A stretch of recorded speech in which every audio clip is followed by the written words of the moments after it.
just a super simple drawing. You're going to draw a line about a third, 2/3 up the paper, and then just a little zigzag for the uh, uh, river. And today I'm not even going to end up giving you like a color list because I'm going to use the dirty colors from my palette, which is kind of funny. It shows you how uh, frugal that I am. I mean, it's just kind of crazy. So I'm not even using like real natural colors. I'm using whatever colors sound right for me within the process of doing this script, doing this little painting.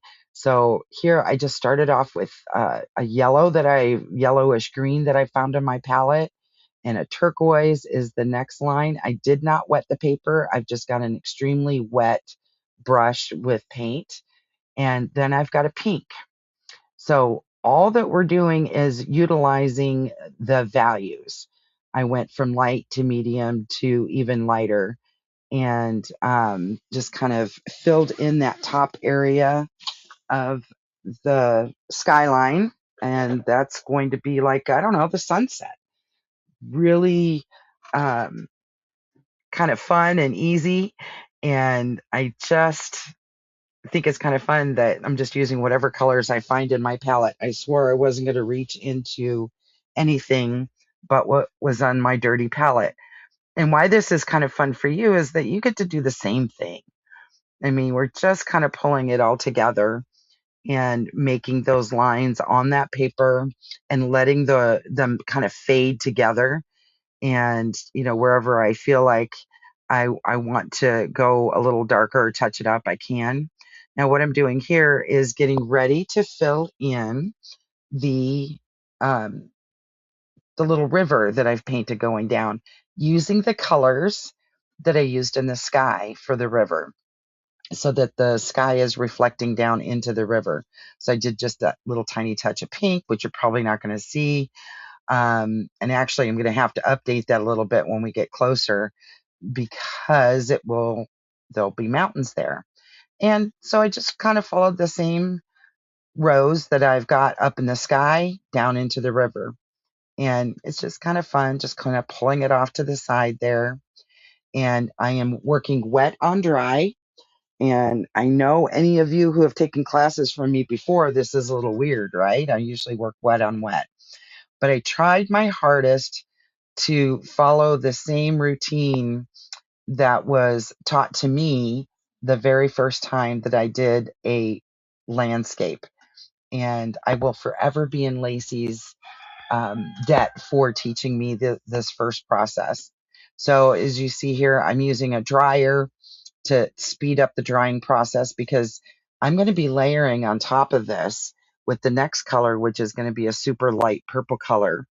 And so what you got to do is dry it completely, bone dry, before you go to the next layer. That is the thing about watercolor, is layer upon layer upon layer. And that is one of the ways that you get those really bright, vibrant colors. I even flip it over and dry the backside of this paper. More often than not, I'll actually tape down my papers. But because this was such a small one, I thought I'd just go ahead and go this route. So now the next step that I'm going to take is doing the mountains, the layers and layers of mountains. Now, keeping in mind, what's further away is lighter, and as you get closer, it gets darker. So this first layer of mountains is going to be fairly light, and I'm just going right over that sunset and going right down to the horizon line, just filling it in with that super light purple, and uh, just making sure that it's nice and smooth and right into that horizon line. So, and then from there, you got to make sure that it's dry. So you got to dry it again. And oh my goodness, it's just, I guess I could be a Zen person if I were able to just allow it to dry on its own and I could just sit there and stare at paper and wait for it to dry. But unfortunately, I am not that patient, and I don't expect you to be while you're sitting here watching this. But so there you go. Obviously, you can pause if you don't have a blow dryer or a heat gun. All right. So the next layer is going to be a little darker. So I pick up my dirty palette and find some darker purple that's in that palette. Now, if you've got a dirty palette and you're playing along, you could choose any color you want. It could be dark orange. You see there's orange in the background there. But all I did was take that same purple and added darker purple to it. And I think I had some Payne's Gray or something in the corner of that palette. And I'm doing the second layer of the mountain and just kind of pulling that down in and again stopping at the horizon line. Just kind of pulling it across, trying to keep it even. So there's an even stroke going in it and it's nice and smooth. And I think the paper I'm using here is just simply Master's Touch, the paper from Michaels. Is that Michaels or is that, it doesn't matter, Michaels or Hobby Lobby. And then drying it again so we can do the next layer.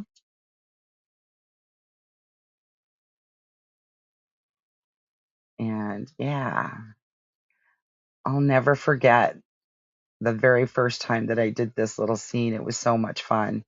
Although I stressed heavily over the colors that I should pick. Um, Not Lacey's fault by no means. It was completely my own. But I think I like the idea of just starting with my dirty palette. So you didn't have to stress over what colors to use. I did cheat. I did use a little darker color. I didn't have enough black. So I added, that's actually uh, neutral tint in order to get that final mountain darker. So I did cheat. Look at me. See, I'm lying to you already. Oh my goodness. Well, there you go. That's the point of practice and work, right? This is my practice. I thought for sure I didn't use any other color that but was in my dirty palette. But I think I realized there was no way I had enough color there to get it darker. So anyway, forgive me, but any dark color will work to get that final layer in there, to get that final mountain going. Yeah, that's funny. Cheater, cheater, cheater. But you see, there's nothing there that I could have used really.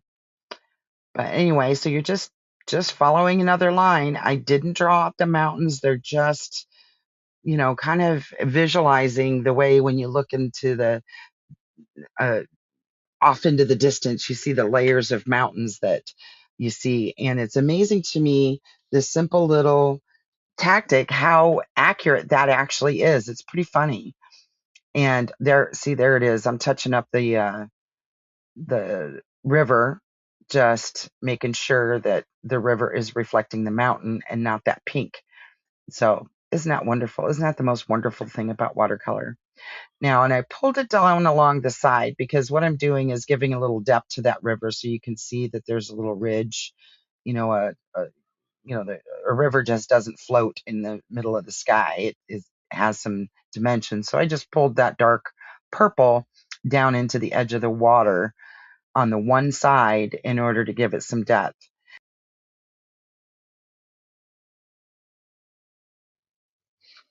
Okay, so now what I'm going to end up doing here is painting the grasses and whatnot that are in the meadow next to the river. And I'm just blending some greens and yellows and blues together to make a variation of greens. Yeah, gonna make sure that I have some variations so that when I put it on, it's not just going to be a single solid color. Now, the real tip to this is to not just fill it in completely.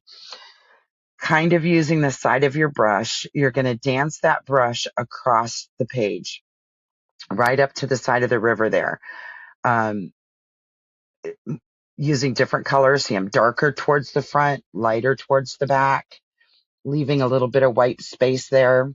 It looks kind of variegated instead of just one solid swoosh of green. Very, very important to do that in order to give some texture and life to the picture. I mean, I guess you could do a solid just wash of green and then go over it. I mean, that is a way of doing it. But this way, it gives it some texture and life with the very first lay down of the greens. Really kind of cool when you think about it.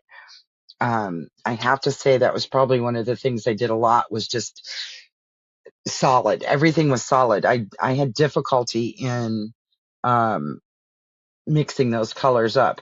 So here I'm like, oh yeah, I have this other dirty palette. That's why I cheated, because I'd forgotten that I had this other dirty palette over here. And what I'm doing here is adding some texture to the riverbed edge. Remember, I'd done that with the purple, just kind of laid it through. This time I'm just running along that left hand side in order to give some dimension to that river, and then using some clean water and then washing along the line so it's not just like the solid line. It just kind of blends in a little bit nicer to the edge. And on the other side, I am doing it only on the way how it turns, and it's not going straight down. It's only doing it on the outward turns so that you can see how those are the only places you're going to be able to see the sides is from the outward turns. The other sides are going to be covered in the grasses and whatnot. So this is just deepening that edge using some dark color. Gosh, I can't even tell you what color that is over there. Looks like some dirty dark blue gray. Just giving some depth to the edge there, just running along the edge. Okay. And not getting too detailed. There's not a lot of pigment on my brush, as you can see. And now I'm going to add some more kind of greenish dirt, it looks like. Yeah, I'm not sure that I'm real thrilled with doing a voiceover after I've done the picture. I think I am going to attempt to um, record directly as I'm doing the painting. We might get more disturbed because of my pets and everything else, but okay, that's what I'm doing. Is I'm putting the line of trees along the base of the mountain. Got what I did was mixed a much darker green, almost like a pine green for that, and kind of dotted fake, like trees going along the backside, and then used a damp brush to wash along so it's not so strict.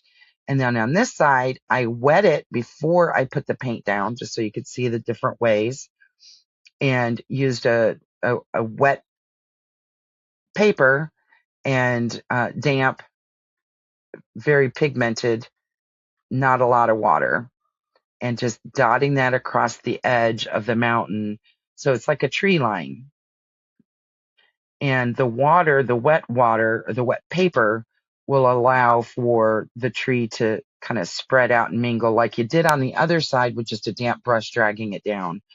And that's just so that you can see there's more than one way to do that. I think that's kind of cool. Now here, what we're doing is just adding some more color and texture. That space had enough time to dry, the grasses that, the meadow that I painted in there, but it's probably not bone dry. It's just a little bit dry, and just adding more texture to that space, just so it's not, again, that flat green deal, and just so there's some texture and movement in the field. So I'm making sure I've got a very sharp point, and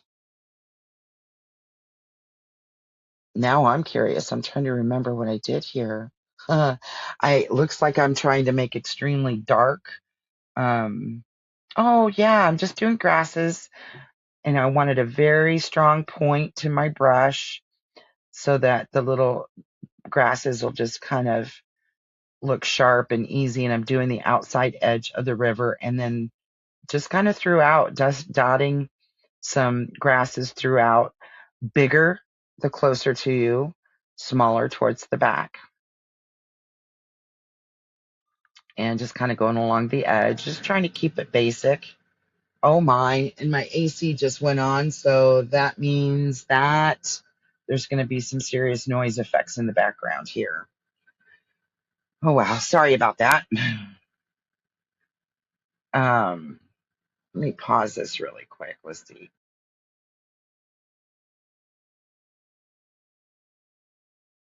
That. All right, so just that's what I'm doing here is just adding some grasses. Got took the very huge point, made sure my brush was super pointy. If you need to, you can grab a smaller brush for that. You don't have to use, just a single brush. I just really wanted to make sure that you knew how it can be done. You don't need a million tools. You just need some good tools. Although as time goes on and I go through and get much better at this, I will be teaching you what tools that I use and how they can be better. And, if you decide that this is something you want to invest in, what will you do? What's your first thing to invest good money in? And I'll help you with all that. But in the meantime, a single brush, cheap paper, that's all you really need. And what I'm showing here is using the side of the brush to drag. We call that dry brushing, to drag up little pieces of, little splashes of paint to emulate grass. That's all I'm doing there. And then I'm doing the exact same thing, and it's going to be across. It looks like I'm going to do that across the river here so that the river has some ripples in it. And again, this is called dry brushing. See, I'm loading that brush really, really well, but it's not really wet. It's a very dry, pigmented paint. And I'm just using the side of the brush and dragging it across the water so that the water looks like it's got some movement. And it actually looks pretty cool. I like not using standard colors. That was really kind of fun for me. I gotta be honest with you, because I didn't have to kind of stress over what colors I was using. All I had to think about is light and dark. Excuse me. Just my values. It had nothing to do with the colors themselves. I was lucky I had a lot of green on my palette for the meadow, but if all I had was pink, I probably could have done that. But it was kind of fun. So now that the meadow is very well textured and now the water is textured, I'm going to add a tree. And what I'm doing here is just diving into my colors. Yellow and blue make green. And I happen to have a very turquoisey green there. And that's a very, what is it? Yellow ochre. And I'm just pulling as many dark colors together that I can because I want my tree to be super dark. Now, and you'll see here in a minute, I'm going to reach over into my palette and you see there's some pink red on that far over there. The complementary color to green is red. So grabbing that pinkish purpley red that I have over there and adding, you see how it made it a lot darker? And I'm just pulling as much as I can together. And I'm so excited because my palettes got so clean and I got to use all of that paint without throwing it away. I made a whole picture out of leftover paint. It was awesome.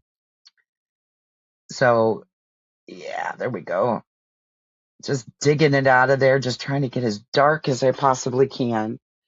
And, that's going to be, you got to let me know too. What other things is it that you want to learn about? Because for me, color theory didn't come for at least a year or two into my watercolor journey. And that really became something that I ended up enjoying. I mean, I learned early on because I started with a pretty limited palette, but I learned yellow and blue make green, all those things that you learn from grade school, but complementary colors and tertiary colors and cool versus warm, mixing all those things together it really expanded my watercolor journey. And I heard so many artists talk about you want to stay with a very limited palette because that brings, cohesion to the whole piece. And I remember thinking, yeah, this is too much for me to think about. But it really wasn't, in hindsight. And so that's what I'm trying to do here is just share with you just those inklings of color theory. And I obviously came down to a dark enough green for me to be comfortable making that tree.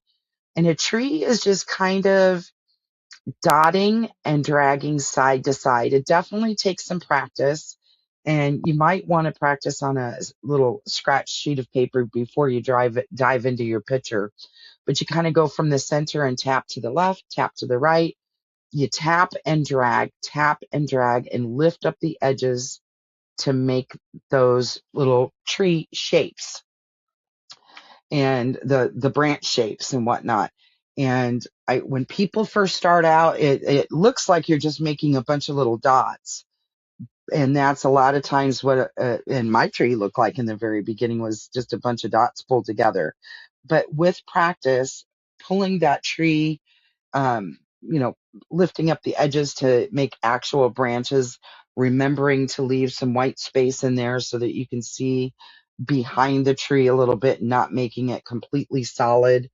And, once you've done one layer, you can do another couple layers if you want to darken it up. But, that basic tree shape, it can take some practice. I'm not going to lie. But and then at the very bottom of the tree, once I've got it there, I've just kind of washed out so the tree's not just floating in space. And yeah, I mean, this is a pretty basic little painting. And I think what I'm doing there is, oh yeah, I wanted to darken it up a little bit. And one thing that I would love is if you have any questions whatsoever, if you got some input for me to improve this video for you.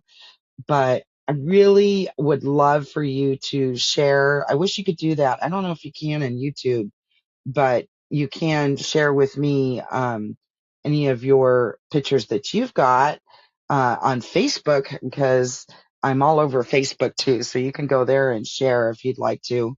And nothing is finished until you put your signature on there.